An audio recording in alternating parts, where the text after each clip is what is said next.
Well, Phil, 2 cracking wins over the festive period against Leicester and Bath, but now probably the acid test against Saracens this weekend.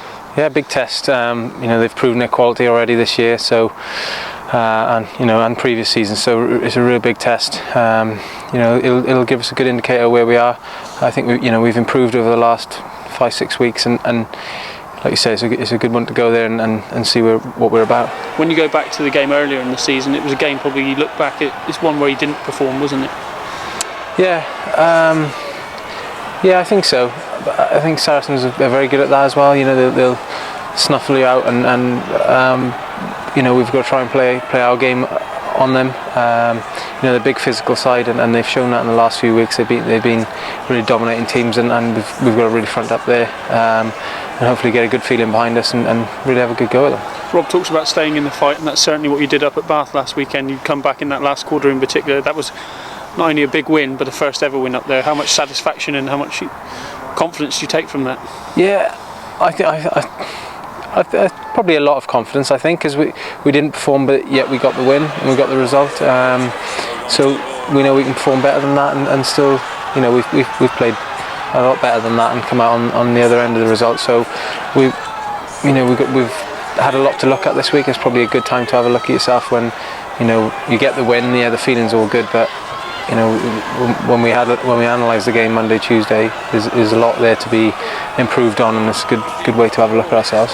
A bit like the Chiefs with their driving rule, people know what's coming and how to find it hard to stop, but you know what's coming with Saracens in a way. They're a very good team, their kick game is excellent, they're really in your face defensively.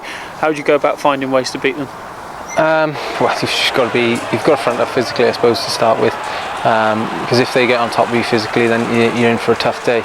They played well against us up there last year.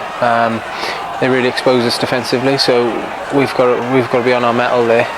If we can stop them playing their game, maybe we'll get the ball back and then try and launch against them, and try and get on the front foot is probably one of the main things. Like you say, they've got a strong kicking game, but with a kick chase to follow. But a lot of the teams have in the league now.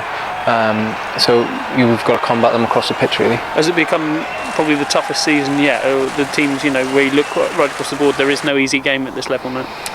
Well, yeah, I wouldn't have said there's been an easy game really for a long time. I can't remember an easy game, but it does seem like the quality of the Premiership's probably taken a step up the last few years. So we're hopefully making that step up again ourselves, stepping on from last year and keeping improving, as do the other teams. So we've just got to try and improve that a little bit more. And when you look back at last season's final against Saracens, what lessons are learnt from that as well? In particular, it was a tough day, but come the end, you were fighting very hard against them. Yeah, I think it's just that 80-minute performance again. So whenever you play Saracens, if you don't put 80 minutes in, you're going to find yourself. It's tough to get a good result against them, because they go all game, and they're looking for errors off you all the time. So we've got to be, very clinical, and put it in for 80 minutes, like I said.